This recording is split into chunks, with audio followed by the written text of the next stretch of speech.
আমি দুষ্টু ছাগল ছানা, দুষ্টুমিতে আমার নেই কমানা।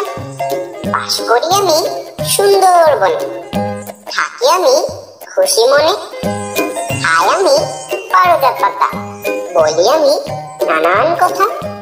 আমি দুষ্টু ছাগল ছানা, দুষ্টুমিতে আমার নেই কমানা।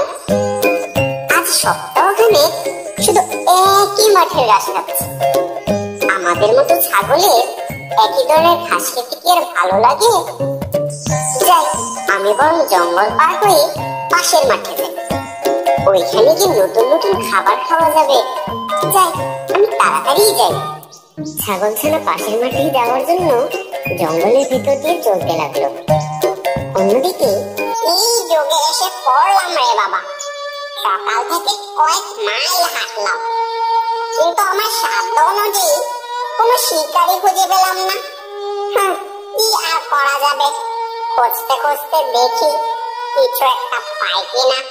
আশ্চর্যজনক ভাবে শিয়াল যে রাস্তায় শিকার করছিল, ছাগল ঠিক একই রাস্তা দিয়ে জঙ্গল পার হচ্ছিল। আওয়াজ যেন শুনতে পাচ্ছি।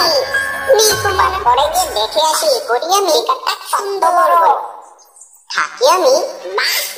কি সুন্দর ছাগল, দেখে প্রাণটা জুড়ে গেল। অনেকদিন ধরে ছাগল পাই না, আজ ছাগল খাবো।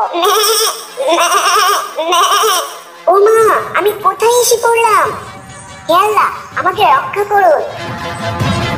শিয়াল ছাগলকে তাড়া করো। কিছুটা দূর যাওয়ার পর ছাগল থেমে মূত্রত্যাগ করতে লাগলো। আর এই দেখে শিয়ালও গতি কমাতে কমাতে ছাগলের কাছে গেল।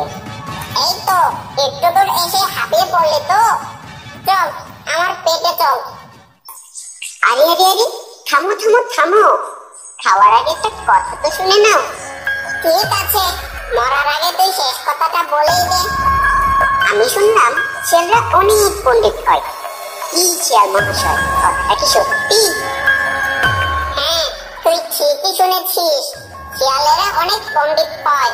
আমিও অনেক বড় একজন পণ্ডিত। আর তোমাকে আমি আরেকটা শিক্ষা শিখিয়ে দিয়ে যাই, তুমি কি শিক্ষাটা গ্রহণ করবে? ঠিক আছে, মরার আগে তুই শেষ কথাটা বলেই দে। তুমি গতি না কমালে আমি ধরা পড়ে যেতাম, কিন্তু তোমার এই ছোট্ট বোকামির কারণে তুমি আমাকে আর ধরতেই পারবে না। কারণ আমি যতটা ক্লান্ত ছিলাম, মূত্রত্যাগের কারণে তা চলে গেছে। তাই আমি এখন অনেক গতিতে দৌড়াতে পারবো। আর তুমি তোমার ভুলের কারণে আমাকে ধরতেই পারবে না। কি অনেক বড় শিক্ষা না এটা? ছাগল জোরে এক দৌড় দিল, আর ক্লান্তি দূর হওয়ার কারণে সেই শিয়ালকে অতি তাড়াতাড়ি পিছনে ফেলে দিল। আজ আমার আসলেই অনেক বড় শিক্ষা হলো। সুযোগ হাতছাড়া করতে। এরকম ভিডিও নিয়মিত পাওয়ার জন্য আমাদের চ্যানেলটি সাবস্ক্রাইব করুন। সাবস্ক্রাইব করার জন্য অসংখ্য ধন্যবাদ।